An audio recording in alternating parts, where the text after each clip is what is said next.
Hello, my name is John McNamara, and I'd like to talk to you today about Abram and the story of the beginning of Abram, who later on is going to have his name changed. So he's actually going to become Abraham. But he starts out as Abram. And the story starts out with Terah, and Terah has three sons. He has Abram, Nahor, and Haran. And he's kind of a farmer. He's got these herds and he migrates around. And he says, I got to take a little bit of a journey. So he takes a journey with his three sons. And he goes to this place called Haran. He goes from Ur, which is located in southern Mesopotamia, modern day Iraq, right near Babylon. He migrates up to the north and he's there with his family. And fortunately, one of the sons passes away, Haran, who has a son called Lot, and Terah is there. Everything seems fine with the family, but one day, one of the sons, Abram, feels this call from God to go to the land of Canaan. And God tells him that when he goes to this land, he's going to have a special people that will come from him. And he will have so many descendants, and the descendants will be a multitude. There will be many. And Abram at this point is married to Sarai, and he's like, what should I do? God is telling me to kind of go somewhere, to take a journey.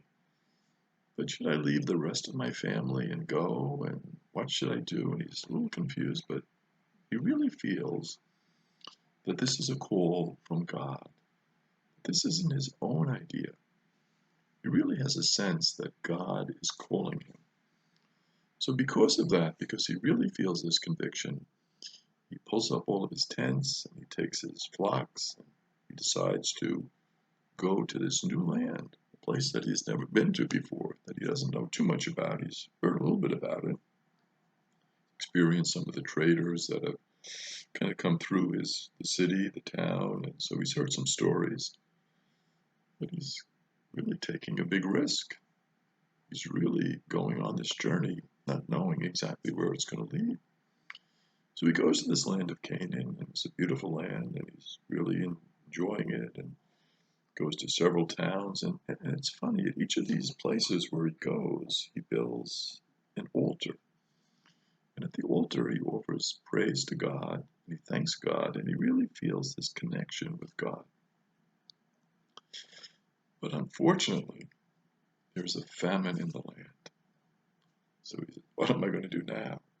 Here I am. I left where I came from. I'm in this new land and running out of food. But he hears that if he goes to Egypt, things will be better. So he decides, well, I'll leave this land of Canaan. He goes down to Egypt. But when he gets in Egypt, he's worried. And he's worried because his wife, Sarai, is beautiful. And he's afraid that the Pharaoh and some of the leaders might take advantage of his wife. And so what they might do is they actually might kill him and they might take his wife. So he says, Sarai, we got to work this out. So what we're going to do is when we get into Egypt, you're going to say, you're my sister. And then if you're my sister, they'll treat you pretty well. So that's the plan. They go there and they get into the land. They meet the Pharaoh and some of the leaders. And Abram introduces Sarai, his wife, as his sister. As like a deception. Doesn't tell the truth. He lies a bit. Basically to kind of protect himself. And I guess he's thinking, if I protect myself, I'm going to protect Sarai as well.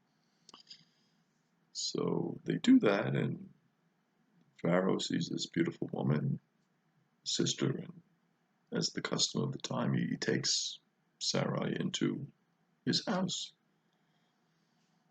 But after he does that, he runs into all sorts of problems. There are plagues and illness and sickness.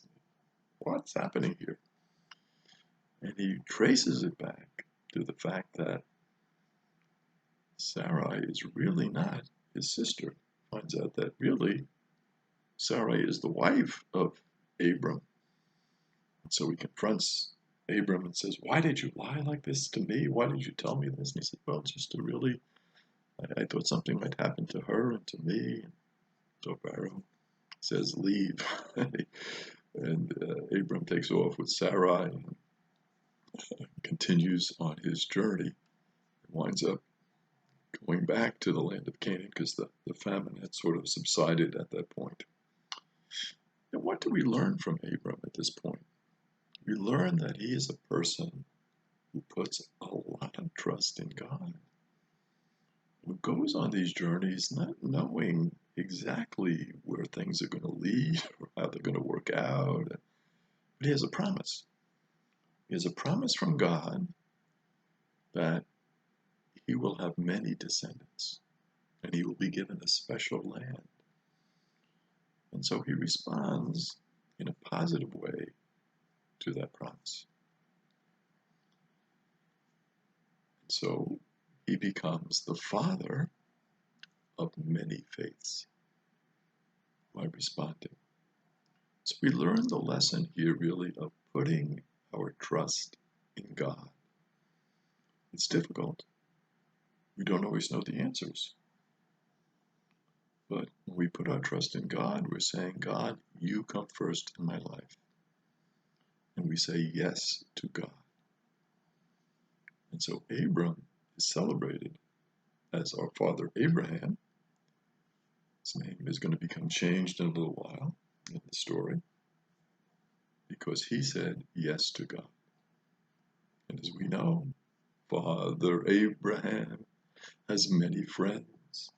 Many friends has Father Abraham. I am one of them, and so are you. So let's all praise the Lord. Keep on praising the Lord.